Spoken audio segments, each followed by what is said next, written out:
ஓம் ஸ்ரீ குருபியோ நமக. ஓம் ஸ்ரீ மகா பெரியவா சரணம். மார்ச் 8ஆம் தேதி மகா சிவராத்திரி அன்னைக்கு தினம் உங்க வீட்டோட பூஜை அறையில ஒரு சின்னதா பவுல் ஒன்று எடுத்து அதுல தண்ணி ஊற்றி இந்த ஒரு இலைய இரவு முழுக்க போட்டு வைங்க. அப்படி செய்யறது மூலயமா நீங்க கேட்கறது கிடைக்கும். உங்க குடும்பத்தோட தலையெழுத்தே மாறும். ஒரு மாதமும் வரக்கூடிய தேய்பிரை சதுர்த்தசி திதியை தான் நம்ம சிவராத்திரியா எடுத்துக்கிறோம். அதுவே அது மாசி மகத்தில் வந்துச்சு அப்படின்னா அது மகா சிவராத்திரி.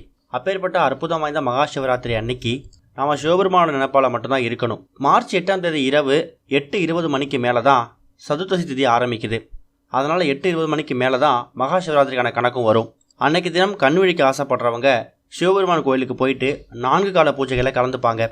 மார்ச் 7ஆம் தேதி இரவே அவங்களோட சாப்பாடெல்லாம் முடிச்சுட்டு மார்ச் 8ஆம் தேதியிலேருந்து உண்ணா நோன்பு இருப்பாங்க. உடல்நிலை சரியில்லாதவங்க, வயதானவங்க பாலும் பழம் மட்டும் எடுத்துக்கிட்டு இல்லை எளிமையான ஆகாரங்கள் எடுத்துக்கிட்டு மகா சிவராத்திரி விரதம் இருக்கலாம். அந்த வகையில் இப்போ நம்ம சொல்லக்கூடிய இந்த ஒரு இலைய உங்கள் வீட்டோட பூஜை அறையில் ஒரு சின்னதாக பவுல் ஒன்று எடுத்து, அதுவும் கண்ணாடி பவுல் எடுத்து அதில் தண்ணீர் ஊற்றி அதில் இந்த இலையை போட்டு வைங்க. அது என்ன இலை அப்படின்னா வில்வ இலை.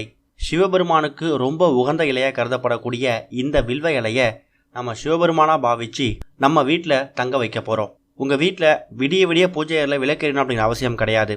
ஆனால் இரவு 8:20 மணிக்கு மேலே சிவராத்திரி ஆரம்பமானதும் குறைந்தது ஒரு மணி நேரமாவது உங்கள் வீட்டில் பூஜையில் விளக்கேற்றி வச்சுட்டு ஒரு சின்னதாக கண்ணாடி பவுல் ஒன்று எடுத்து அந்த கண்ணாடி பவுல் முழுக்க தண்ணி ஊற்றி அதில் ஒரே ஒரு வில்வ இலை போட்டால் கூட போதும்.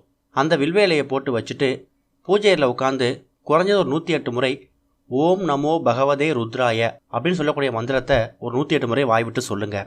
இந்த ஒரு மந்திரம் சிவபெருமான அருளை வாங்கி தரது மட்டும் இல்லாமல் நம்மோட எல்லா விதமான விருப்பங்களையும் நிறைவேற்றி வைக்கக்கூடிய ஒரு அற்புதமான மந்திரம்.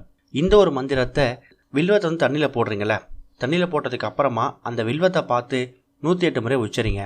அதுக்கப்புறமா அந்த வில்வ இலை அந்த தண்ணீர்லேயே சிவராத்திரி முழுக்க விடிய உங்கள் வீட்டோட பூஜை அறையிலே இருக்கலாம். மறுநாள் காலையில் சிவராத்திரி முடிஞ்சதுக்கு அப்புறமா அந்த தண்ணியை கால்படாத இடத்துல விட்டுருங்க. அந்த வில்வ இலையையும் கால்படாத இடத்துல விட்டுருங்க. சிவபெருமான, அதுவும் சிவாலயங்களில் எழுந்தள்ளக்கூடிய சிவபெருமான வில்வ இலை மூலயமா நம்ம வீட்டுக்கு வரவழைக்கக்கூடிய ஒரு அற்புதமான வழிபாட்டு முறை தான் இந்த வில்வ இலை பரிகாரம். அந்த சிவராத்திரி முழுக்க சிவபெருமான் உங்கள் வீட்டுக்கே வந்து தங்கியிருக்கிறதா ஒரு பெரிய ஐதீகம். ஒரு வில்வ இலைக்கு அவ்வளோ பெரிய மருத்துவ சக்தியும் மகத்துவ சக்தியும் இருக்குது. அப்பேற்பட்ட வில்வ இலையை சாதாரணமாக நினைக்காம சிவராத்திரி அன்னைக்கு தண்ணியில் போட்டு வச்சு முயற்சி பண்ணி பாருங்கள். கூடவே